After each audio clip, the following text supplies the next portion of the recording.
भीषण आगीत 2 दुकाने जळून खाक, लाखो रुपयाचे नुकसान. शेंबाडपिंपरी येथील घटना, मध्यरात्रीची घटना. पुसद तालुक्यात एका 2 दुकानाला आग लागून लाखो रुपयाचे नुकसान झाल्याची घटना समोर आली आहे. ही घटना पुसद तालुक्यातील शेंबाडपिंपरी येथे मध्यरात्रीच्या सुमारास घडली. या घटनेत लाखो रुपयाचे नुकसान झाल्याचा प्राथमिक अंदाज वर्तविण्यात येत आहे.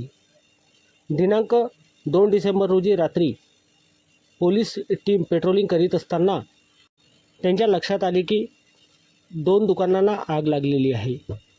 त्यांनी तात्काळ याबाबत फायर ब्रिगेड व उत्तम मसोडकर यांना सूचना दिली. यानंतर त्यांनी उत्तम मसोडकर दुकानदारांना फोन लावून सूचना दिली की तुमच्या दुकानाला आग लागली आहे.